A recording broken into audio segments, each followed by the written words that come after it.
চট্টগ্রামের শিপইয়ার্ডে বিষাক্ত গ্যাসে ৮ শ্রমিকের মৃত্যু। স্ক্র্যাপ জাহাজে ট্যাঙ্ক কাটার সময় এই দুর্ঘটনা, তদন্তের নির্দেশ দিলেন অর্থমন্ত্রী। সপ্তাহ ধরে কূটনৈতিক পর্যায়ে নজিরবিহীন তৎপরতা। প্রধানমন্ত্রীর ভারত সফরের বিষয়ে ইতিবাচক অগ্রগতি বলছেন বিশ্লেষকরা।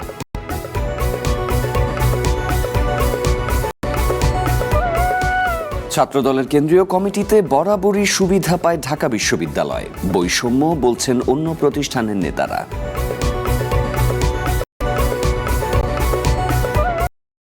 সারা দেশে বিদ্যুৎ সংকটে শিল্প খাতে বিপর্যয়ে বন্ধের মুখে শত শত কারখানা। চট্টগ্রামে সিএনজি চালকদের বিক্ষোভ।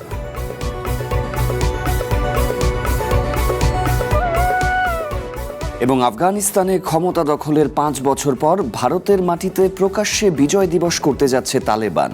দিল্লির গুরুত্বপূর্ণ স্থাপনায় বোমা হামলার হুমকি।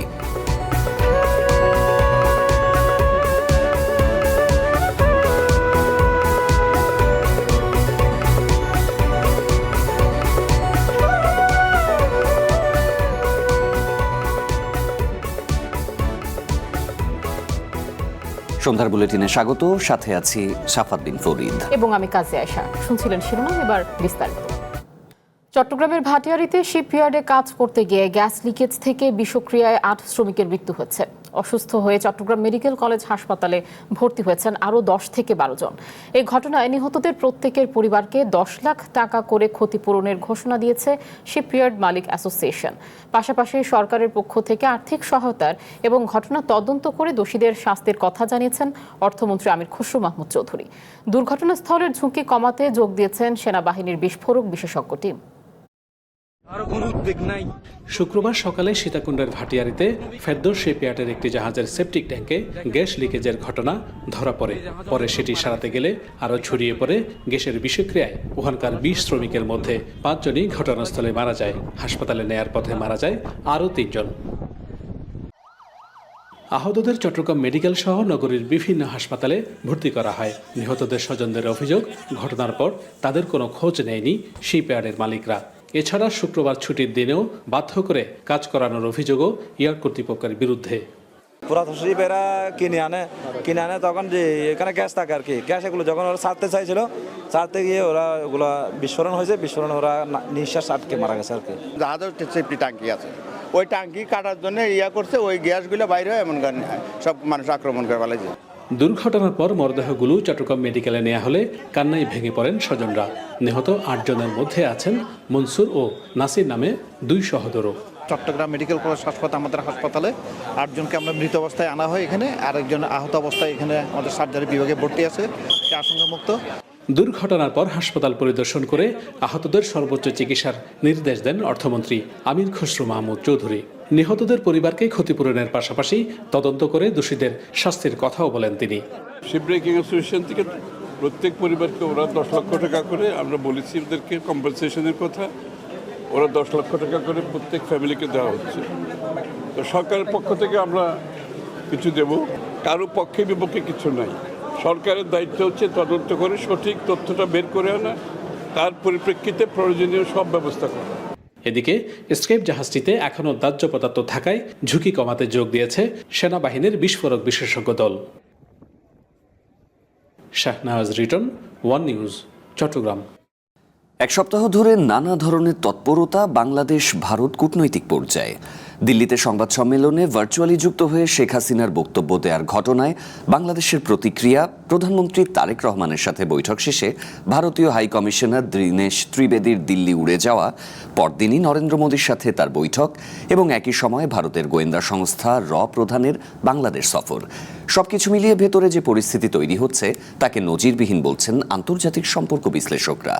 এসব তৎপরতার মধ্য দিয়ে প্রধানমন্ত্রী তারেক রহমানের ভারত সফরের বিষয়ে ইতিবাচক অগ্রগতি হচ্ছে বলে নিশ্চিত করেছে কূটনৈতিক সূত্রগুলো। গত এক সপ্তাহে ঢাকা দিল্লির সম্পর্কে কূটনৈতিক পর্যায়ে এমন কিছু ঘটনা ঘটেছে যাকে নজিরবিহীন বলছেন আন্তর্জাতিক সম্পর্ক বিশ্লেষকরা। ৫ অগস্ট শেখ হাসিনার সংবাদ সম্মেলনের বক্তব্যের পর নজিরবিহীন ভাষায় তীব্র প্রতিক্রিয়া জানিয়েছিল বাংলাদেশ। ঢাকা দিল্লির সম্পর্ক যখন তীব্র বাক্যবাণে খাদের কিনারায়, সেই সময়ই প্রথমবারের মতো প্রধানমন্ত্রীর সাথে সাক্ষাৎ করেন নতুন ভারতীয় হাইকমিশনার দীনেশ ত্রিবেদী। বাংলাদেশের কড়া প্রতিবাদের বিপরীতে ভারতীয় হাইকমিশনারের বক্তব্য ছিল খুবই ইতিবাচক। আমার মনে হচ্ছে আগামী দিন ভালোই হবে। প্রধানমন্ত্রীর সাথে দেখা করে সেই রাতেই দীনেশ ত্রিবেদী চলে যান ভারতে। পরদিনই তিনি দীর্ঘ বৈঠক করেন নরেন্দ্র মোদীর সাথে। তাই ধারণা করা হচ্ছে বাংলাদেশ ভারতের সম্পর্ক নিয়ে বাংলাদেশের বক্তব্য সরকারি চ্যানেলে না জানিয়ে সরাসরি নরেন্দ্র মোদীকে জানাতেই অবিশ্বাস্য দ্রুত সময়ের মধ্যে মোদীর সাথে দেখা করেন দীনেশ ত্রিবেদী। মোদী দীনেশের বৈঠকের বিষয়বস্তু না জানালেও সেই ছবি গণমাধ্যমে পাঠানো হয়। এসব বিষয়কেই নজিরবিহীন বলছেন আন্তর্জাতিক সম্পর্ক বিশ্লেষকরা।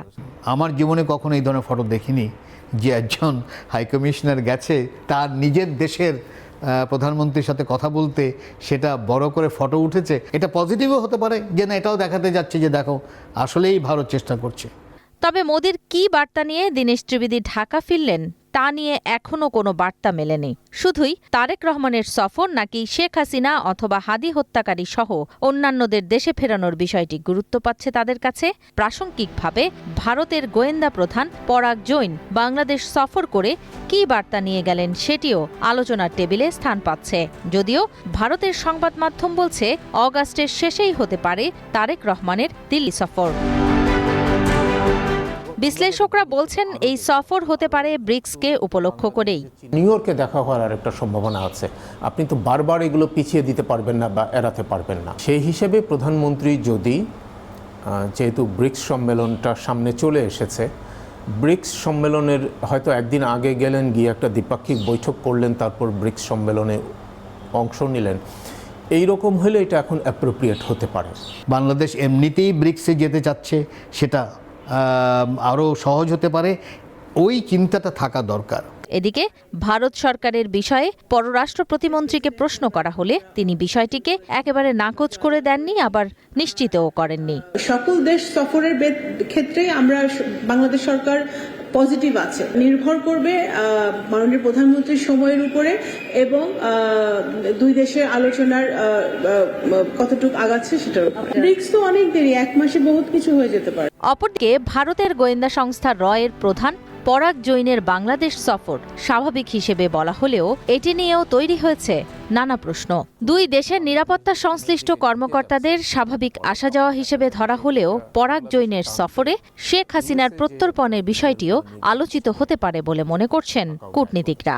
তাদের গোয়েন্দা সংস্থা প্রধানের ঢাকা সফর, এইটা যদি সরকারের তরফ থেকে যতই বলা হোক যে এটা রুটিন সফর হোক, যাই হোক, বাট নিশ্চিত যে এই বিষয়টা সেখানে আলোচিত হয়েছে, সেটাই স্বাভাবিক।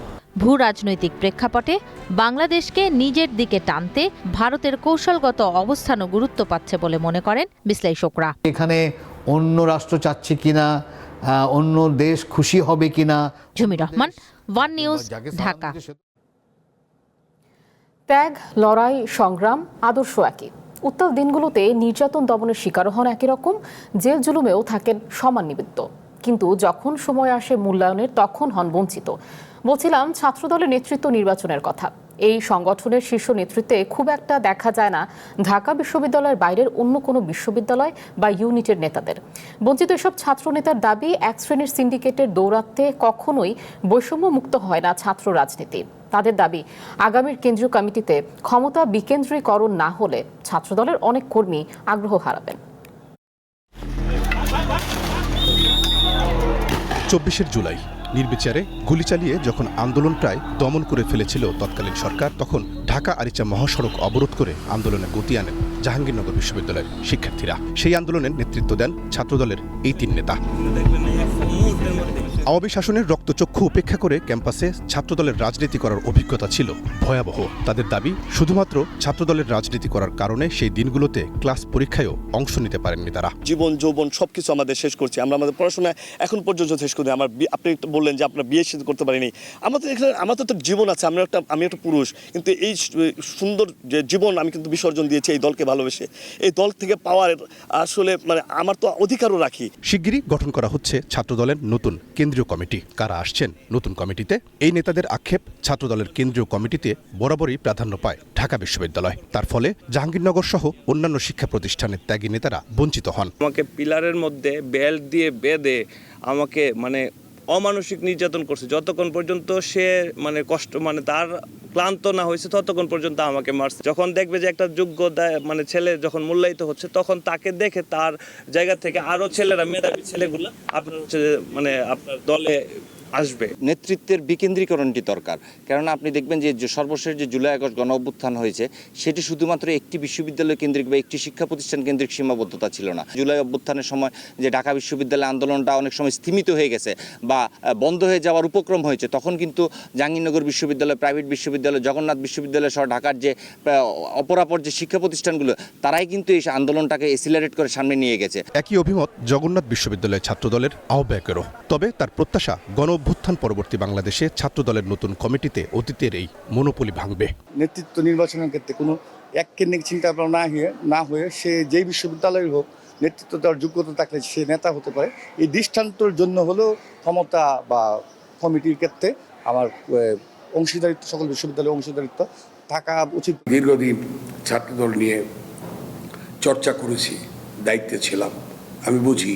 বিএনপির সাবেক ছাত্র বিষয়ক সম্পাদক এবং ডাকসুর সাবেক ভিপি আমানুল্লাহ আমান অবশ্য বলছেন, সকল আন্দোলন সংগ্রামের সূতিকাগার যেহেতু ঢাকা বিশ্ববিদ্যালয়, তাই সংগঠনের স্বার্থেই এই বিশ্ববিদ্যালয়ের ইউনিটকে বেশি গুরুত্ব দেওয়া হয়। কারো প্রতি কোনো বৈরিতার সুযোগ নেই, সকলেরই এখানে আসার সুযোগ আছে। আন্দোলনের মূল কেন্দ্রবিন্দু ঢাকা বিশ্ববিদ্যালয়ে প্রাচ্যের অক্সফোর্ড, এই বিশ্ববিদ্যালয় আন্দোলনের সূতিকাগার। অপরাজয় বাংলার পদদেশে দাঁড়িয়ে গণতন্ত্র পুনরুদ্ধারের যে আওয়াজ, এই আওয়াজ তো ঢাকা বিশ্ববিদ্যালয় থেকে উঠছে। অতএব এই আওয়াজ যারা সমুন্নত রাখার জন্য কাজ করছে, সেভাবেই নেতৃত্ব গড়ে উঠছে। প্রতিষ্ঠার পর থেকে এ পর্যন্ত ছাত্রদলের যতগুলো কেন্দ্রীয় কমিটি গঠন করা হয়েছে, তার মধ্যে ঢাকা বিশ্ববিদ্যালয়ের বাইরে হাতে গোনা কয়েকজন সংগঠনটির শীর্ষ নেতৃত্বে জায়গা পেয়েছেন, যাদের মধ্যে রয়েছেন বর্তমান প্রধানমন্ত্রীর উপদেষ্টা রুহুল কবির রিজভী। রহিম রুবন, ওয়ান নিউজ, ঢাকা। এদিকে দায়িত্ব ছাড়ার ইঙ্গিত দিয়ে আবেগঘন বার্তা দিয়েছেন ছাত্রদল সভাপতি রাকিবুল ইসলাম। ফেসবুকে দেয়া এক পোস্টে তিনি লিখেছেন, জীবনের শ্রেষ্ঠ অধ্যায়ের সমাপ্তি ঘটতে চলেছে। বিএনপি চেয়ারম্যান তারেক রহমানের সাথে দেখা করে বৃহস্পতিবার রাতে ফেসবুকে দীর্ঘ পোস্টে তিনি নতুন জীবন শুরুর কথা জানিয়ে নিজেকে আরও বেশি পরিশুদ্ধ, মানবিক ও সৎ মানুষ হিসেবে গড়ে তোলার কথা জানিয়েছেন। দীর্ঘ সময় দায়িত্ব পালনের সময় ভুল ত্রুটি হলে ক্ষমা সুন্দর দৃষ্টিতে দেখারও আহ্বান জানান রাকিব। নতুন কমিটিকে সবাই সাদরে গ্রহণ করবেন, এমন প্রত্যাশা ব্যক্ত করেন ছাত্রদল সভাপতি।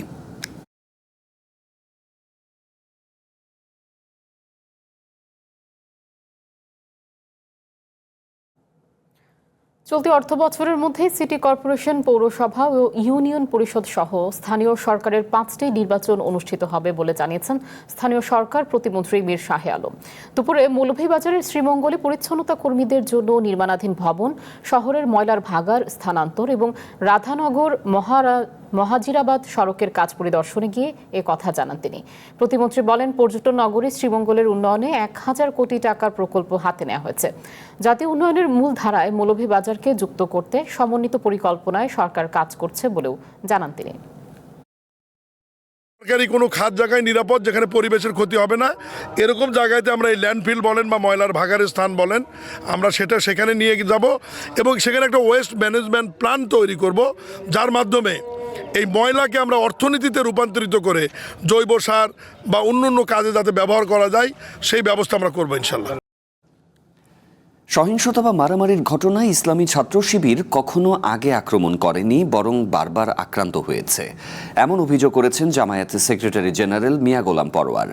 সকালে আন্তর্জাতিক যুব দিবস উপলক্ষে খুলনা প্রেস ক্লাবের মহানগর জামায়াতের সম্মেলনে পরোয়ার আরও বলেছেন, শিক্ষা প্রতিষ্ঠানে রাজনৈতিক ছত্রছায়ায় সহিংসতা হচ্ছে। টেন্ডারবাজি, চাঁদাবাজি, স্বজনপ্রীতি ও প্রশাসনে দলীয়করণেরও অভিযোগ তুলেছেন তিনি। তার দাবি, গুরুত্বপূর্ণ সরকারি পদ ও বিভিন্ন প্রতিষ্ঠানে দলীয় লোক নিয়োগ দিয়ে প্রশাসনিক বিধিমালা উপেক্ষা করা হচ্ছে।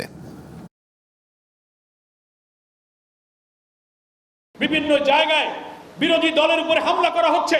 বিরোধী দলের এমপি, সংসদ সদস্য যারা যেখানে যাচ্ছে, হাসপাতাল দেখতে যাচ্ছে, কোনো একটা রাস্তা দেখতে যাচ্ছে, সেখানে বিএনপির লোকেরা। সারা দেশে বিদ্যুৎ ও গ্যাস সংকটে চরম বিপাকে পড়েছে শিল্প খাত। বিশেষ করে কুমিল্লা, নরসিংদী ও ব্রাহ্মণবাড়িয়ায় ঘন ঘন লোডশেডিং এবং গ্যাসের চাপ কম থাকায় বন্ধের মুখে শত শত কলকারখানা। ব্যাহত হচ্ছে কোল্ড স্টোরেজ, মৎস্য ও পোল্ট্রি শিল্পের উৎপাদন। বিদ্যুতের অভাবে তীব্র গরমে দুর্বিষহ সাধারণ মানুষের জীবনও। রপ্তানি আয়ের মূল হাতিয়ার শিল্প কারখানাগুলোতে এখন কেবলই স্থবিরতা। নির্ধারিত সময় অর্ডার ডেলিভারি দেওয়া দূরের কথা, কারখানা চালু রাখতেই নাভিশ্বাস উঠছে উদ্যোক্তাদের। দিনরাতে গড়ে 4 থেকে 6 ঘন্টার লোডশেডিংয়ে থমকে গেছে নরসিংদীর টেক্সটাইল, ডাইং, স্পিনিং মিল, তাঁত শিল্প। ডিজেল চালিত বিকল্প শক্তিতে কোনো মতে কারখানা সচল রাখলেও তা বাড়তি খরচের চাপ তৈরি করছে। 3 ঘন্টাও থাকে না, 2 ঘন্টাও থাকে না, এমন নাইট ডিউটি পরে যে 4 ঘন্টায় কারেন্ট পাইনি আমরা 8 ঘন্টার মধ্যে। 10টা, 11টা, 12টার দিকে একটু আসে, আসার পরে দেখা যায় কিছু কাজে ধরার পরে আবার লাঞ্চের সময়, লাঞ্চের জায়গায় আইসে দেখা আবার বিদ্যুৎ নেই। কুমিল্লায় দিনে 8 থেকে 10 বার বিদ্যুৎ বিভ্রাটে নষ্ট হচ্ছে কারখানাগুলোর কাঁচামাল ও সংবেদনশীল যন্ত্রপাতি। নির্ধারিত সময় পণ্য সরবরাহ করতে না পেরে বড় ধরনের আর্থিক লোকসান ও ব্যয় হারানোর ঝুঁকিতে পড়েছে শিল্প মালিকরা। বিদ্যুৎ এবং গ্যাসের জন্য আমাদের উৎপাদন ভীষণভাবে ব্যাহত হচ্ছে। সব শ্রমিকেরা বসে রয়েছে, কাজ করতে পারতেছে না, আমরা বসে রয়েছি, মিসিং বন্ধ হয়েছে। কুমিল্লা বিসিকে 110 মেগাওয়াট চাহিদার বিপরীতে মিলছে মাত্র 80 মেগাওয়াট বিদ্যুৎ। শিল্প স্থাপনের যে জায়গাগুলো সুনির্দিষ্ট কিছু কিছু জায়গায় থাকলেও কিন্তু বিভিন্ন জায়গায় এলোমেলোভাবে এটা তৈরি করা আছে। যদি সুনির্দিষ্টভাবে থাকতো এটা যে this is selected area for industry, তাহলে সেখানে আমি এক্সক্লুসিভ বলতে পারতাম। দীর্ঘ সময় বিদ্যুৎ না থাকায় বিপাকে পড়েছে চাঁপাইনবাবগঞ্জের পোল্ট্রি খামারিরা। পরিস্থিতি সামাল দিতে জেনারেটর চালাচ্ছেন অনেক খামারি। এতে বেড়ে যাচ্ছে মুরগি ও ডিম উৎপাদনের খরচ। ঘন লোডশেডিংয়ের কারণে লক্ষ্মীপুরের হাসপাতালগুলোতে চিকিৎসা সেবা মারাত্মকভাবে ব্যাহত হচ্ছে। বিশেষ করে প্রান্তিক ও উপজেলা পর্যায়ে সরকারি হাসপাতালে জেনারেটর ও বিকল্প বিদ্যুতের অভাব এবং গরম রোগী ও তাদের স্বজনদের চরম দুর্ভোগ পোহাতে হচ্ছে। এইভাবে সারাদিনে প্রতি 10 মিনিট অন্তর অন্তর কারেন্ট চলে যায়, আর 10 মিনিট পরে গেলে এটা আবার কখনো সেটা কোনো এরটা নাই। নীলফামারী, দিনাজপুর, খুলনা, কুষ্টিয়া, যশোর, জয়পুরহাট, ব্রাহ্মণবাড়িয়া, পটুয়াখালী, বরিশালেও শহর থেকে শুরু করে গ্রাম কোথাও মিলছে না স্বস্তি। দিনে রাতে দফায় দফায় বিদ্যুৎ না থাকায় স্থবির হয়ে পড়েছে সাধারণ মানুষের স্বাভাবিক জীবনযাত্রা। সবচেয়ে বেশি বিপাকে পড়েছেন বয়স্ক ও শিশুরা। আব্দুল্লাল মামুন, ওয়ান ন্যাশনাল ডেস্ক। চট্টগ্রামে ফিলিং স্টেশন থেকে গ্যাস না পাওয়ায় সড়ক অবরোধ করে বিক্ষোভ করেছেন সিএনজি অটোরিকশা চালকরা। নগরীর 16 শহর এলাকায় কয়েকশো চালক সড়কে অবস্থান নিয়ে বিক্ষোভ করেন। অবরোধের কারণে মুরাদপুর থেকে 2 নম্বর গেট পর্যন্ত সড়কে যান চলাচল বন্ধ হয়ে যায়। এতে সকাল থেকেই ওই এলাকায় যানজটের সৃষ্টি হয়। পরে পুলিশ ঘটনাস্থলে গিয়ে চালকদের সড়ক থেকে সরিয়ে দেন। বিক্ষোভকারীরা বলছেন 24 ঘন্টার বেশি সময় ধরে ফিলিং স্টেশনের সামনে অপেক্ষা করেও তারা গ্যাস পাচ্ছেন না। গ্যাস সরবরাহ কখন স্বাভাবিক হবে সে বিষয়েও স্টেশন কর্তৃপক্ষ স্পষ্ট করে কিছু বলতে পারছে না।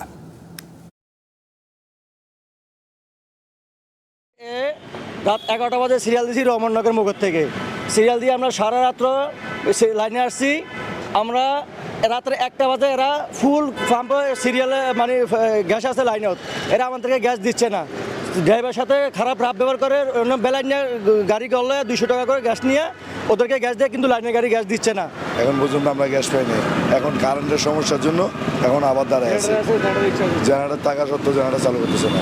সারা রাত অর্গুমও ছিলাম আর না খেয়েও আসি। আর এইভাবে সিরিয়ালে দাঁড়িয়ে আছি আর কি। প্রায় এখন 12 ঘন্টা হয়ে গেছে আমাদের সিরিয়াল দেওয়া। গ্যারেজে গেলে আমাদের ইনকাম কম নাই, ইনকাম পুরো দিতে হবে, নাহলে চাপে দিয়ে ফেলো। তো আমরা কোথায় যাবো বলেন? ভারতের মাটিতে 17 আগস্ট প্রকাশ্যে নিজেদের বিজয় দিবস পালন করতে যাচ্ছে তালেবান। এর আগেই দিল্লির গুরুত্বপূর্ণ স্থাপনায় বোমা হামলার হুমকি দেওয়া হয়েছে। এদিকে ভারতের সাথে তালেবানের সখ্যতা যখন বাড়ছে, তখন ভারত উপমহাদেশে শাখা বিস্তৃত করছে জঙ্গি সংগঠন আল কায়দা। বাংলাদেশেও সেল গঠনের চেষ্টা করছে তারা, যা নিয়ে উদ্বেগ প্রকাশ করেছে জাতিসংঘ। ভারতের স্বাধীনতা দিবসের দুদিন পর 17 আগস্ট দিল্লির মাটিতে প্রথমবারের মতো নিজেদের বিজয় দিবসের 5 বছর পূর্তি উপলক্ষে এক সংবর্ধনা অনুষ্ঠানের আয়োজন করতে যাচ্ছে আফগানিস্তানের তালেবান সরকার। নয়াদিল্লিতে অবস্থিত আফগান দূতাবাসে হবে এই সংবর্ধনা অনুষ্ঠান। অংশ নেবেন ভারতের প্রতিনিধিরাও। দিল্লিতে প্রথমবারের মতো এ ধরনের আয়োজন দুই দেশের সম্পর্ক জোরদারই ইঙ্গিত বহন করছে।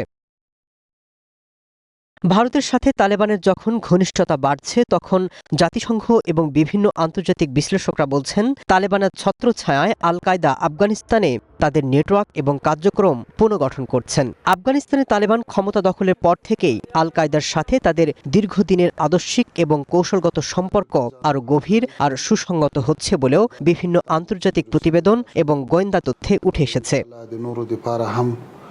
গত 10 আগস্ট জাতিসংঘের নিরাপত্তা পরিষদের মনিটরিং টিম জানায়, সম্প্রতি বেশ তৎপর জঙ্গি সংগঠন আল কায়দার ভারত উপমহাদেশ শাখা। প্রতিবেদনে আরও বলা হয়েছে, আল কায়দা ভারত উপমহাদেশে একটি বিক্ষিপ্ত গ্রুপ থেকে একটি আঞ্চলিক সন্ত্রাসী গোষ্ঠীতে রূপ নিচ্ছে। এর জন্য তারা বিভিন্ন জায়গায় লজিস্টিক এবং অর্থনৈতিক নেটওয়ার্ক গড়ে তুলছে। এমনকি বাংলাদেশেও সেল গঠনের চেষ্টা করছে তারা, যা নিয়ে উদ্বেগ প্রকাশ করেছে জাতিসংঘ।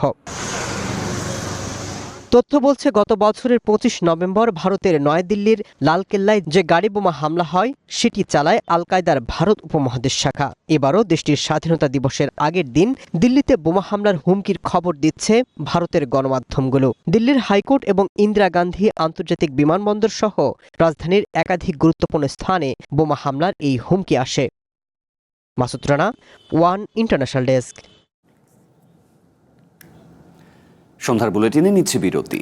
ফিরে এসে অন্যান্য খবরের সাথে থাকছে।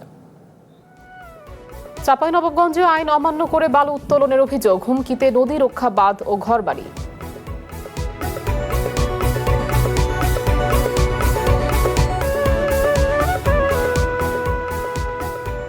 আবারও স্বাগত সন্ধ্যার বুলেটিনে। আইনগতভাবে রাষ্ট্রপতির শপথের আগে দলীয় বা সরকারের পদ ছাড়ার বাধ্যবাধকতা নেই। সম্পূর্ণ নৈতিক কারণে বিএনপির মহাসচিব পদ থেকে পদত্যাগ করেছেন মির্জা ফখরুল, জানিয়েছেন দলের সিনিয়র যুগ্ম মহাসচিব রুহুল কবির রিজভী। বিকেলে রাজধানীর নয়াপল্টনে দলটির কেন্দ্রীয় কার্যালয়ে আয়োজিত সংবাদ সম্মেলনে এ কথা জানান তিনি। রিজভী জানান, সাবেক প্রধানমন্ত্রী বেগম খালেদা জিয়ার 81তম জন্মবার্ষিকীতে শনিবার সারা দেশে দোয়া ও মিলাদ মাহফিল করবে বিএনপি। সারা দেশে দলীয় কার্যালয় এবং মসজিদে এ আয়োজন করা হবে। বলেন, শনিবার 15 আগস্ট বেলা 11টায় নয়াপল্টনে দলের কেন্দ্রীয় কার্যালয়ে নেতাকর্মীরা এই কর্মসূচি যথাযোগ্য মর্যাদার সাথে পালন করবে। আগামীকাল ঢাকা সহ সারা দেশে দলীয় কার্যালয়গুলোতে দোয়া অনুষ্ঠিত হবে। যে অঙ্গীকার বা ম্যানিফেস্টোর কত অংশ হয়, সেই অংশ অনুযায়ী 6 মাসের যে লক্ষ্য, সে লক্ষ্য মোটামুটি সবগুলোই পূরণ হয়েছে, কোথাও হয়তো 19-20 হতে পারে। 7 সহকারী পুলিশ কমিশনার ও 49 পুলিশ পরিদর্শক সহ 56 জনকে চাকরি থেকে বাধ্যতামূলক অবসরে পাঠিয়েছে সরকার। শুক্রবার সকালে স্বরাষ্ট্র মন্ত্রণালয়ের পৃথক 2 প্রজ্ঞাপনে এই তথ্য জানানো হয়। এতে বলা হয়, পুলিশে কর্মরত নির্ধারিত 49 জন পুলিশ কর্মকর্তা চাকরির 25 বছর পূর্ণ করায় সরকারি চাকরি আইন ও বিধান অনুযায়ী জনস্বার্থে তাদের সরকারি চাকরি থেকে অবসরে পাঠানোর সিদ্ধান্ত নেওয়া হলো। অবসরপ্রাপ্ত 49 পুলিশ পরিদর্শক বিভিন্ন জেলা, DMP, CID, PBI, SB, railway সহ পুলিশের বিভিন্ন ইউনিটে কর্মরত ছিলেন। অন্যদিকে আরেক প্রজ্ঞাপনে সহকারী পুলিশ সুপার সমপর্যায়ের 7 কর্মকর্তাকেও একই আইনের আওতায় অবসরে পাঠানো হয়।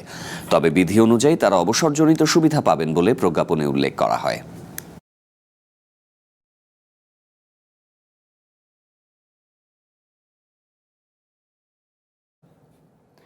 চাঁপাইনবাবগঞ্জে আইন অমান্য করে পদ্মা নদী থেকে অবৈধভাবে বালু উত্তোলনের অভিযোগ উঠেছে। এতে হুমকির মুখে পড়েছে নদী রক্ষা বাঁধ সহ ঘরবাড়ি, ফসলের ক্ষেত এবং বিভিন্ন স্থাপনা।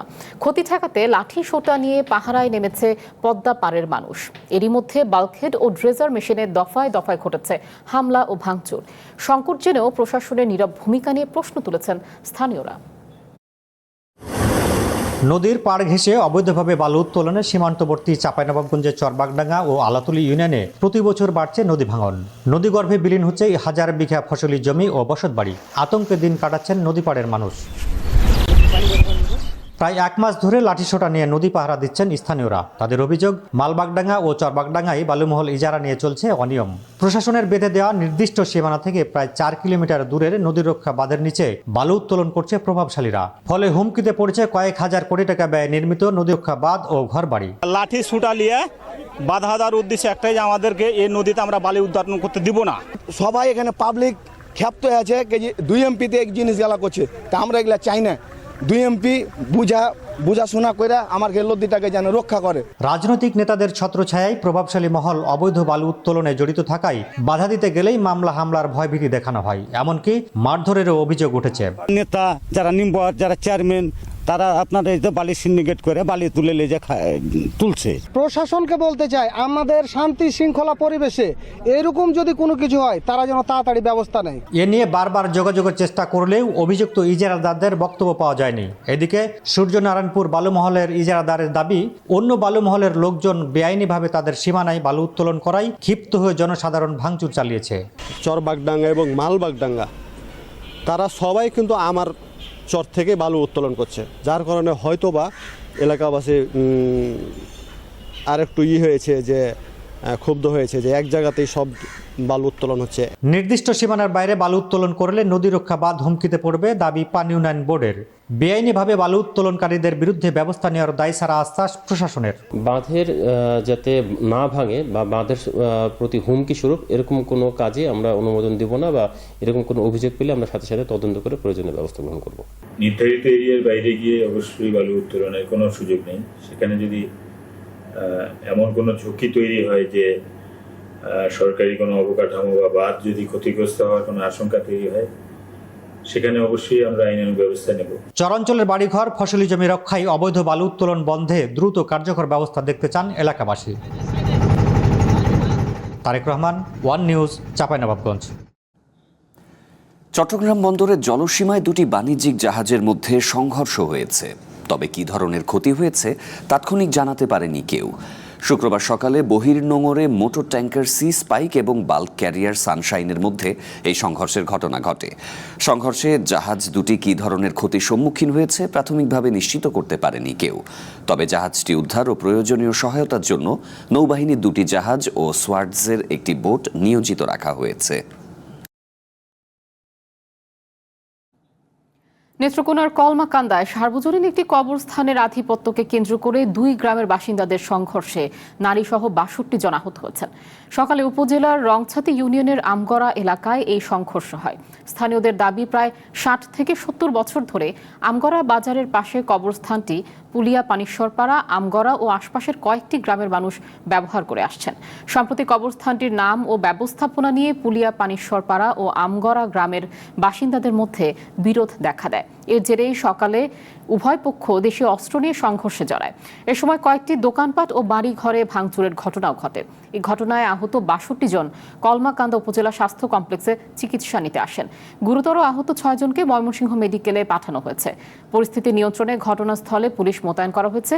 লিখিত অভিযোগ পেলে আইনগত ব্যবস্থা নেয়ার কথা জানায় পুলিশ। রাজধানীর বাজারে চড়া মাছ ও পেঁয়াজের দাম। সরবরাহ সংকটের অজুহাতে সপ্তাহের ব্যবধানে বড় মাছের দাম কেজিতে বেড়েছে 50 থেকে 100 টাকা। বেশিরভাগ সবজির দাম আগের সপ্তাহের চেয়ে কমলেও বিক্রি হচ্ছে 80 থেকে 120 টাকা কেজি দরে। বাজারের হিসেব মেলাতে হিমশিম খেতে হচ্ছে ক্রেতাদের। সাপ্তাহিক ছুটির দিনে রাজধানীর কয়েকটি বাজারে গত সপ্তাহের তুলনায় বেশ কিছু সবজির দাম কমেছে। গত সপ্তাহে 280 টাকা কেজির কাঁচামরিচ এখন বিক্রি হচ্ছে 120 থেকে 160 টাকায়। করলা 140 থেকে কমে 100 টাকা, আর পটল ও ঢেঁড়স 100 টাকা থেকে নেমে এসেছে 60 থেকে 80 টাকায়। বেগুন ও বরবটি মিলছে 100 থেকে 120 টাকায়। কমার কারণ হচ্ছে সব জিনিস একটু আমদানি হইতেছে, যেরকম সিমটা আমদানি হইতে, সিম গ্যাসের সাথে 300 টাকা কেজি, আজকে 200 টাকা কেজি। এই সপ্তাহ গ্যাসের সপ্তাহ থেকে সবজির দাম অনেক কম, প্রত্যেক সবজি কেজিতে 20 টাকা 30 টাকা কমছে। শসা ছিল আপনার আরো কমে যাবো, মধ্যে 2 সপ্তাহ আগে একটু বেশি ছিল। সরবরাহ স্বাভাবিক হয় সবজির দাম কমেছে বলে দাবি করলেন বিক্রেতারা। ধরাছোঁয়ার বাইরে, সোজা কথা, ধরাছোঁয়ার বাইরে 100 টাকার নিচে কোনো সবজি নাই। দাম তো আসলে অনেক চড়া, আমাদের জন্যই কষ্টসাধ্য হয়ে যায়। দাম তো টোটালি বেশি হয়ে আসছে আর কি, তাই না? এটা তো কমে নেওয়ার হয়তো কিছু, যখন সবজি সাপ্লাই ব্যাচ থাকে তখন কিছুটা কম হয়, এই পর্যন্ত আর কি। তবে দাম বেড়েছে কয়েকটি সবজিতে। টমেটোর দাম 120 থেকে বেড়ে হয়েছে 140 টাকা। পেঁয়াজও 60 টাকায় বিক্রি হচ্ছে। এদিকে মাংসের বাজার কিছুটা স্থিতিশীল রয়েছে, কিন্তু মাছের বাজার এখন বেশ চড়া। বিক্রেতারা বলছেন বন্যায় মাছের খামার বেশ ক্ষতিগ্রস্ত হয়েছে, এ কারণেই দাম বেড়েছে। মাছের বাজারের দাম একটু বেশি, গত সপ্তাহ চাইতে এই সপ্তাহে প্রতি কেজিতে 50 থেকে 100 টাকা বাড়। পানির কারণে মাছ ধরা পড়ে না, মাছ কম। ক্রেতারা বলছেন প্রতিদিনের বাজারে হিসাব মেলাতে হিমশিম খেতে হচ্ছে তাদের। শাওন জুই, ওয়ান বিজনেস, ঢাকা। প্রায় 17 কোটি টাকা ব্যয়ে নির্মাণ করা হলেও প্রত্যাশা পূরণ করতে পারেনি ঝালকাঠির বিসিক শিল্পনগরী। প্রয়োজনীয় সুযোগ সুবিধা, নিরাপত্তার অভাব সহ নানা জটিলতায় এখনও খালি রয়েছে অধিকাংশ প্লট। অনেক উদ্যোক্তাই শুরু করেননি অবকাঠামো নির্মাণ কাজ, অনেকে আবার বরাদ্দ বাতিল করছেন। শিল্পায়ন ও কর্মসংস্থানের লক্ষ্যে গড়ে তোলা এই প্রকল্প থেকে মুখ ফিরিয়ে নিচ্ছেন ব্যবসায়ীরা। ঝালকাঠি শহরের সুতালুরি খাল সংলগ্ন বরিশাল খুলনা আঞ্চলিক মহাসড়কের পাশে প্রায় 11 একর জমির উপর স্থাপন করা হয় বিসিক শিল্পনগরী। 2019 সালে উদ্বোধনের পর 7 বছর কেটে গেলেও শুরু হয়নি তেমন কোনো কার্যক্রম। ৭৯টি প্লটের মধ্যে বরাদ্দ দেওয়া হয় ৭৪টি প্লট। এর মধ্যে শারিং ফার্নিচার নামে একটি প্রতিষ্ঠান 9টি প্লট বরাদ্দ নিয়ে পূর্ণাঙ্গ কার্যক্রম শুরু করেছে। এছাড়া ফরচুন গ্রুপ 25টি প্লট নিলেও এখন পর্যন্ত অবকাঠামো তৈরি সহ কোনো কার্যক্রমই শুরু করেনি। মনিলাক কসমেটিক্স নামের একটি প্রতিষ্ঠান 12টি প্লট বরাদ্দ নিয়ে মাত্র একটি প্লটে কার্যক্রম শুরু করেছে। এর বাইরে বরাদ্দ কয়েকটি প্রতিষ্ঠান প্লট নিতে অপারগতা জানালে তা বাতিল করে কর্তৃপক্ষ। ফলে এখনও ফাঁকা রয়েছে অধিকাংশ প্লট। পদ্মা সেতু চালুর পর বিসিক শিল্পনগরী জমে উঠবে, কর্মসংস্থান হবে হাজারো মানুষের, এমন প্রত্যাশা থাকলেও সবার মাঝে এখন হতাশা বিরাজ করছে। সুদমুক্ত ঋণ ও পর্যাপ্ত সুযোগ সুবিধার ব্যবস্থা করা হলে জমে উঠবে এই শিল্পনগরী, এমন আশা উদ্যোক্তাদের। যে প্রতিষ্ঠানগুলা এখন পর্যন্ত খালি আছে প্লট, ওইগুলো যদি আর কি প্রতিষ্ঠান হয় সেক্ষেত্রে দেখা গেছে আরো বেশ কিছু লোকের কর্মসংস্থান হবে। যে আশা নিয়ে আসছিলাম ওরকমটা হয় না আর কি। বিসিক থেকে আমরা ওরকম সুযোগ সুবিধাও পাচ্ছি না। বিসিক থেকে যদি একটু সহযোগিতা করতো, যে আর্থিক দিক দিয়ে বা কোনো ব্যাংক লোনের মাধ্যমে, তাহলে আমরা এই কোম্পানিটাকে আমরা আরো আগায় নিতে পারতাম। বিসিক কর্তৃপক্ষ বলছে করোনা মহামারী, বৈশ্বিক মন্দা, রাজনৈতিক সংকট সহ নানা কারণে কার্যক্রম শুরু করতে পারেনি উদ্যোক্তারা। মন্দা কেটে গেলে জমে উঠবে শিল্পনগরী। অনেকগুলো শিল্প কলকারখানা এখন চালু আছে, আর বাকি শিল্প ইন্ডাস্ট্রিজ গুলো আশা করি অতি দ্রুতই চালু হবে এবং তাদেরকে চালু করার জন্য অফিস থেকে চূড়ান্ত নোটিশ প্রদান করা হয়েছে। বিসিককে ব্যবসা বান্ধব নগরী হিসেবে গড়ে তোলা গেলে বেকারত্ব কমবে, প্রসারিত হবে জেলার বাণিজ্য, এমনটাই প্রত্যাশা সংশ্লিষ্টদের। One national desk. সন্ধ্যার বুলেটিনে নিচ্ছে আরও একটা বিরতি। ফিরে এসে আরও যা থাকছে। জয়পুরহাটে ফ্যামিলি কার্ড শুমারির সুপারভাইজার নিয়োগ পরীক্ষার ফলাফলে অনিয়মের অভিযোগ। নিয়ম মেনেই প্রক্রিয়া সম্পন্ন, দাবি প্রশাসনের।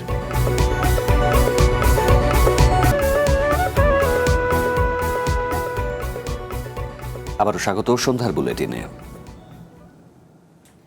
জয়পুরহাটের 5 বিবি উপজেলায় ফ্যামিলি কার্ড শুমারির জন্য তথ্য সংগ্রহকারী ও সুপারভাইজার নিয়োগে চূড়ান্ত ফলাফল প্রকাশের পর নানা অনিয়মের অভিযোগ উঠেছে। স্বজনপ্রীতি ও রাজনৈতিক প্রভাব খাটিয়ে প্রকৃত মেধাবীদের বাদ দেওয়া হয়েছে বলে অভিযোগ নিয়োগ বঞ্চিতদের। যদিও প্রশাসনের দাবি নিয়ম মেনেই নিয়োগ প্রক্রিয়া সম্পন্ন করেছেন তারা। সরকারের ফ্যামিলি কার্ড শুমারি 2026-এর তথ্য সংগ্রহের জন্য জয়পুরহাটের 5 বিবি উপজেলা প্রশাসনের তত্ত্বাবধানে সুপারভাইজার ও তথ্য সংগ্রহকারীদের নিয়োগের ফল ঘোষণা করা হয়, কিন্তু চূড়ান্ত ফলাফল পেয়ে ক্ষুব্ধ নিয়োগ বঞ্চিতরা। চাকরির প্রত্যাশীদের অভিযোগ, ফ্যামিলি কার্ড শুমারিতে নিয়োগ প্রক্রিয়ায় ব্যাপক স্বজনপ্রীতি ও রাজনৈতিক দলের প্রভাব বিস্তার করে অযোগ্যদের নিয়োগ দেওয়া হয়েছে। এছাড়া নিয়োগপ্রাপ্তদের তালিকায় অনেকেই যুবলীগ ও নিষিদ্ধ ছাত্রলীগের রাজনীতির সঙ্গে জড়িত বলেও অভিযোগ করেন তারা। নিয়োগ প্রক্রিয়া দ্রুত বাতিল করে স্বচ্ছতার মাধ্যমে পুনরায় নিয়োগ পরীক্ষার দাবিতে উপজেলা প্রশাসনের কার্যালয়ে লিখিত অভিযোগ করেছেন নিয়োগবঞ্চিত পরীক্ষার্থীরা। ফ্যামিলি কার্ড একটি অত্যন্ত স্পর্শকাতর ও গুরুত্বপূর্ণ সরকারি কর্মসূচি। এর মাঠ পর্যায়ে তথ্য সংগ্রহের দায়িত্বে শুরুতেই যদি পক্ষপাতিত্বের মাধ্যমে জনবল নিয়োগ করা হয়, তবে পুরো প্রকল্পের মূল উদ্দেশ্য ব্যাহত হবে বলে মনে করছেন ভুক্তভোগীরা। দুর্নীতির মাধ্যমে এখানে অনেক ভাই বোনকে নিয়োগ দিয়েছে, যারা ইন্টার পুরো ছাত্র তারা এখন লিখতে পারে না বকলম, তাদেরকে এখানে সুপারিশ করে নিয়োগ দিয়েছে। যদি ভাইবা ওঠে আমাকে জিজ্ঞাসা করতো, অন্য প্রশ্ন আমি উত্তর দিতে না পারতাম, তাহলে আমি এটা মেনে নিতে পারতাম রেজাল্টটা, কিন্তু আমাকে কোনো প্রশ্নই করা হয়নি। অথচ আমাদের মতো যারা যোগ্যতা সম্পন্ন ছিল তাদেরকে তো ওয়েটিং লিস্টেও রাখা হয় না। লীগের যারা আছে তাদের দ্বারা এগুলা হয়েছে, আমরা এটার সুষ্ঠু তদন্ত এবং পূর্ণ নিয়োগ, নতুন করে আবার নিয়োগ চাই। তবে এসব অভিযোগ অস্বীকার করে সমাজসেবা কর্মকর্তা জানান, সুষ্ঠু ও সুন্দর পরিবেশের মধ্য দিয়ে নিয়োগ প্রক্রিয়া সম্পন্ন করা হয়েছে। তথ্য সংগ্রহকারী ও সুপারভাইজার নিয়োগের যে অনিয়মের অভিযোগ উঠেছে, সেটি আসলে আমাদের কাছে গ্রহণযোগ্য বলে মনে হয়নি। অন্যদিকে স্বচ্ছতার মাধ্যমে নিয়োগ প্রক্রিয়া সম্পন্ন হয়েছে বলে জানান পাঁচবিবি উপজেলা নির্বাহী কর্মকর্তা। এছাড়া নিয়োগপ্রাপ্তদের তালিকায় কোনো অসঙ্গতি থাকলে তা খতিয়ে দেখে ব্যবস্থা নেওয়া হবে বলেও জানান তিনি। পুরো প্রক্রিয়া আমাদের পরীক্ষা বোর্ড গঠন করা ছিল, বোর্ডের মাধ্যমে পরীক্ষা অনুষ্ঠিত হয়েছে, শতভাগ সঠিকভাবে আমরা আমাদের কাজটা সম্পন্ন করেছি। যদি কোনো ধরনের কোনো কিছুর অসঙ্গতি আমাদের নজরে আসে, আমরা বিধি মোতাবেক প্রয়োজনীয় যাচাই বাছাই অন্তে প্রয়োজনীয় ব্যবস্থা গ্রহণ করব। পাঁচবিবি উপজেলায় 8টি ইউনিয়ন থেকে তথ্য সংগ্রহকারীর পদে আবেদন করেছিলেন 881 জন, যার মধ্যে 160 জনকে নির্বাচিত করা হয়। এছাড়া সুপারভাইজার পদে 130 জন আবেদন করলেও নেওয়া হয়েছে 11 জনকে। One national desk. সুনামগঞ্জ বিজ্ঞান ও প্রযুক্তি বিশ্ববিদ্যালয়ের শিক্ষার্থীদের নিরাপদ ও স্বাচ্ছন্দ্যময় যাতায়াত নিশ্চিত করতে একটি বাস উপহার দিয়েছে পূবালী ব্যাংক পিএলসি। সামাজিক দায়বদ্ধতার অংশ হিসেবে দেয়া এই বাসের চাবি বিশ্ববিদ্যালয়ের উপাচার্য প্রফেসর ডক্টর মোহাম্মদ জাকির হোসেনের হাতে তুলে দিয়েছেন ব্যাংকটির ব্যবস্থাপনা পরিচালক ও সিইও মোহাম্মদ আলী। শিক্ষার্থীরাই দেশের ভবিষ্যৎ, তাদের নিরাপদ যাতায়াত নিশ্চিত করতেই এই উদ্যোগ বলে জানিয়েছেন পূবালী ব্যাংকের ব্যবস্থাপনা পরিচালক ও সিইও মোহাম্মদ আলী। তিনি বলেছেন, শিক্ষা ও সামাজিক উন্নয়নে ব্যাংকের সহযোগিতা ভবিষ্যতে অব্যাহত থাকবে। শিক্ষার্থীদের মনোযোগ দিয়ে পড়াশোনা করে দেশ ও জাতির উন্নয়নে অবদান রাখারও আহ্বান জানিয়েছেন তিনি। দুর্নীতি ও অপরিকল্পিত নগরায়নে রাজধানী ঢাকা বসবাসের অযোগ্য হয়ে উঠেছে, এমন মত নগর বিশেষজ্ঞদের। শুক্রবার সকালে জাতীয় প্রেস ক্লাবে সবার জন্য বসবাসযোগ্য ও নিরাপদ ঢাকা শীর্ষক সেমিনারে বক্তারা বলেন, দুর্বল ভবন, যানজট ও সমন্বয়হীনতা নগরবাসীকে মহাবিপর্যয়ের দিকে ঠেলে দিচ্ছে। অফার করতে না পারে। নিম্নতম মজুরি বোর্ড পুনর্গঠন সহ 6 দফা দাবিতে মানববন্ধন করেছে গার্মেন্টস শ্রমিক ঐক্য পরিষদ। সকালে জাতীয় প্রেস ক্লাবের সামনে এই কর্মসূচি পালন করে সংগঠনটি। শ্রমিক নেতারা অভিযোগ করেন, সংশোধিত শ্রম আইন অনুযায়ী নিম্নতম মজুরি বোর্ড 3 বছর পর পর পুনর্গঠন হওয়ার কথা থাকলেও এখন পর্যন্ত তা করা হয়নি। দেশের 18 কোটি মানুষের উন্নয়নে বর্তমান সরকার কাজ করছে বলে মন্তব্য করেছেন সমাজ কল্যাণ প্রতিমন্ত্রী ফারজানা শারমিন পুতুল। দুপুরে নাটোরের সিংড়া উপজেলা অডিটোরিয়ামে অনুদানের চেক বিতরণ অনুষ্ঠানে এ কথা বলেন তিনি। প্রতিমন্ত্রী বলেন, বিগত আওয়ামী লীগ সরকারের সময়ে দেশ ধ্বংসস্তূপে পরিণত হয়েছে। অনুষ্ঠানে নাটোর 3 আসনের সংসদ সদস্য আনোয়ারুল ইসলাম আনুসহ অনেকে উপস্থিত ছিলেন। সমস্যাগুলোকে কাটিয়ে ওঠার জন্য বর্তমান সরকার দিনরাত কাজ স্কুলে স্কাউট ও ক্যাম্পেইনের ব্যবস্থা করে দিবে সরকার। পাশাপাশি শিক্ষার্থীদের প্রয়োজনীয় চাওয়াগুলো পূরণ করার কথা জানান প্রতিমন্ত্রী ববি হাজ্জাজ। সকালে রাজধানীর ভিকারুন্নেসা স্কুল অ্যান্ড কলেজে কাব হলিডে প্রোগ্রামের আয়োজন করে বাংলাদেশ স্কাউট। মোট 235টি স্কুলের প্রায় 1700 শিক্ষার্থী নিয়ে এই আয়োজন করা হয়। যশোরের বাঘারপাড়ায় পুকুরে ডুবে 2 বোন সহ 3 কন্যা শিশুর মৃত্যু হয়েছে। দুপুরে উপজেলার জামদিয়া ইউনিয়নের দক্ষিণ পাড়ায় এই ঘটনা ঘটে। তাদের বয়স 10 থেকে 13 বছরের মধ্যে। এ ঘটনায় এলাকায় শোক নেমে এসেছে। সন্ধ্যার বুলেটিনের সময় হলো আরও একটা বিরতির। ফিরে এসে আরও যা থাকছে। আমেরিকা শুল্ক বিধিনিষেধ এড়াতে পণ্য রপ্তানিতে 40টিরও বেশি দেশের সহায়তা নিচ্ছে চায়না। তালিকায় বাংলাদেশের নাম।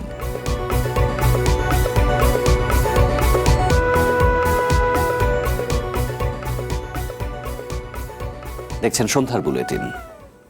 আমেরিকার শুল্ক বিধিনিষেধ এড়াতে পণ্য রপ্তানিতে চায়না 40টির বেশি দেশের সহায়তা নিচ্ছে বলে জানিয়েছে white house. The great transshipment scam নামের প্রতিবেদনে উঠে এসেছে বাংলাদেশের নাম। এছাড়া বিভিন্ন ক্যাটাগরিতে রয়েছে European Union, Bharat, Japan, Mexico ও কানাডার মতো দেশগুলোর নাম।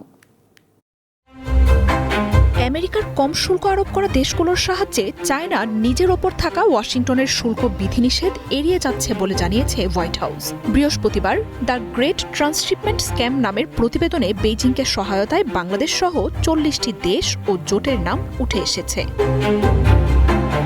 হোয়াইট হাউস জানিয়েছে, চূড়ান্ত গন্তব্যে পাঠানোর আগে চায়না নিজেদের পণ্য তৃতীয় আরেকটি দেশে পাঠায়। এই প্রক্রিয়াকে বলা হয় ট্রান্সশিপমেন্ট।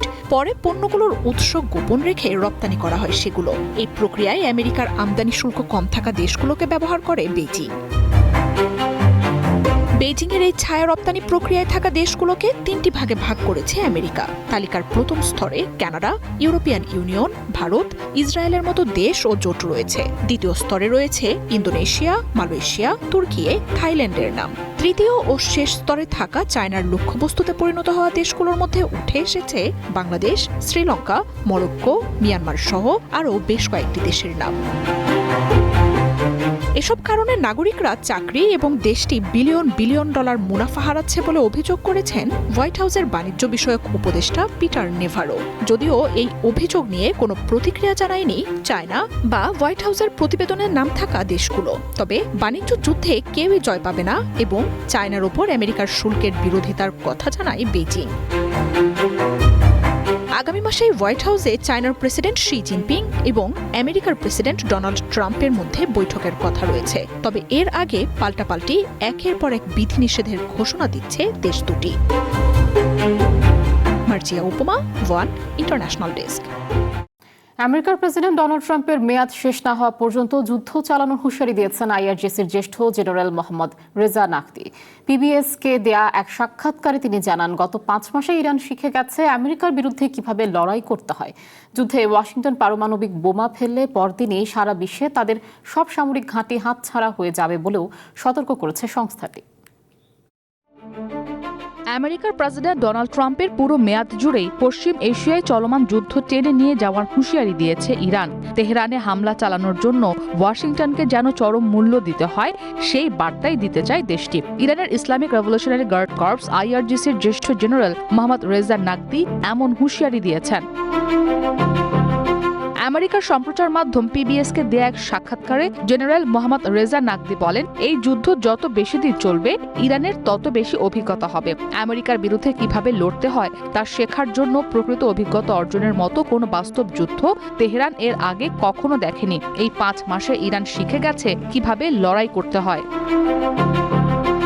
ট্রাম্পের বিদায় পর্যন্ত যুদ্ধ গড়ানোই মূল লক্ষ্য কিনা এমন প্রশ্নে জেনারেল নাকদি বলেন, ইরানের এমন প্রতিরোধ ব্যবস্থা গড়ে তুলতে হবে যাতে শত্রু আর আক্রমণের সাহস না পায়। আমরা যেন নিরাপদে থাকতে পারি। এর একটি উপায় হলো এই যুদ্ধকে ট্রাম্পের মেয়াদের শেষ দিন পর্যন্ত দীর্ঘায়িত করা এবং প্রতিপক্ষকে ক্লান্ত করে ফেলা, যাতে অন্য কেউ ইরানে হামলা করতে চাইলে বুঝতে পারে যে এর মূল্য দিতে হবে।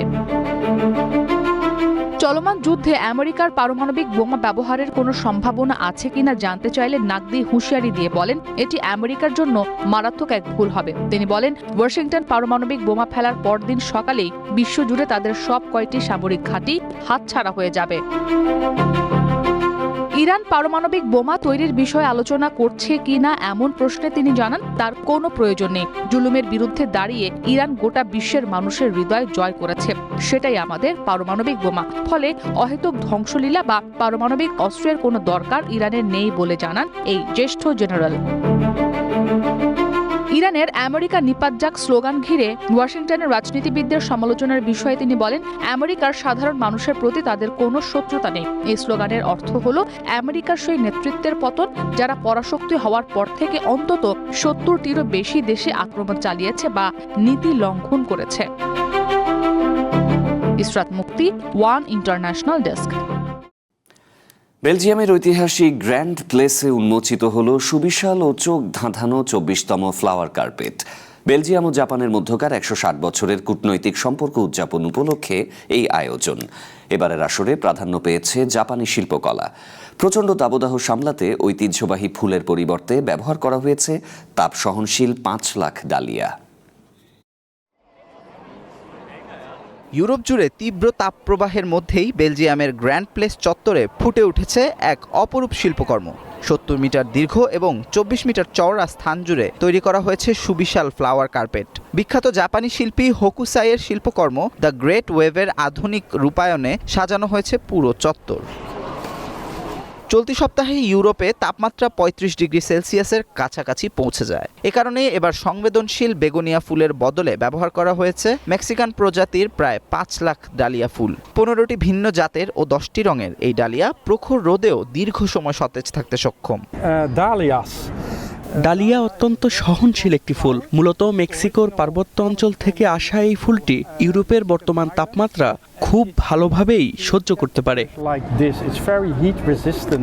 স্বেচ্ছাসেবকদের সাথে কাঁধে কাঁধ মিলিয়ে এই আয়োজনে অংশ নেন বেলজিয়ামে নিযুক্ত জাপানি রাষ্ট্রদূত তাকেশি ওসুগাও। মনোমুগ্ধকর এই দৃশ্য উপভোগ করতে এবং মুহূর্তটি ক্যামেরাবন্দি করতে চত্বরের চারপাশে ভিড় জমায় শত শত পর্যটক। আগামী 16 আগস্ট পর্যন্ত দর্শনার্থীদের জন্য উন্মুক্ত থাকবে এই আয়োজন। স্থানীয় সময় প্রতিদিন রাত 9টা থেকে 11টা পর্যন্ত চলবে বিশেষ মেলা। Amanur Rahman, one international desk. সন্ধ্যার বুলেটিন শেষ করব, তার আগে শিরোনামগুলো আরও একবার। চট্টগ্রামের শিপইয়ার্ডে বিষাক্ত গ্যাসে 8 শ্রমিকের মৃত্যু। স্ক্র্যাপ জাহাজের ট্যাঙ্ক কাটার সময় এই দুর্ঘটনা। তদন্তের নির্দেশ দিলেন অর্থমন্ত্রী। সপ্তাহ ধরে কূটনৈতিক পর্যায়ে নজিরবিহীন তৎপরতা। প্রধানমন্ত্রীর ভারত সফরের বিষয়ে ইতিবাচক অগ্রগতি বলছেন বিশ্লেষকরা।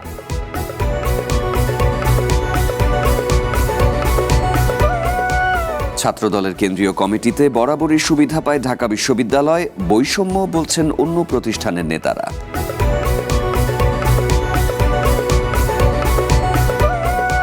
সারা দেশে বিদ্যুৎ ও গ্যাস সংকটে শিল্প খাতে বিপর্যয়। বন্ধের মুখে শত শত কলকারখানা। চট্টগ্রামে সিএনজি চালকদের বিক্ষোভ।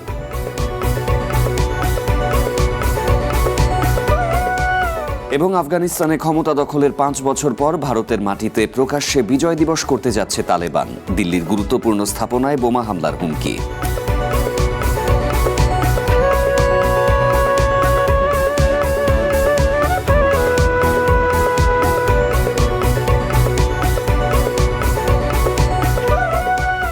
আর এই ছিল সন্ধ্যার বুলেটিনে। চ্যানেল ওয়ানের সাথেই থাকুন। যুক্ত থাকুন আমাদের ফেসবুক পেজ এবং ইউটিউব চ্যানেল সহ অন্যান্য সোশ্যাল মিডিয়া লিঙ্কগুলোতে। ধন্যবাদ সবাইকে।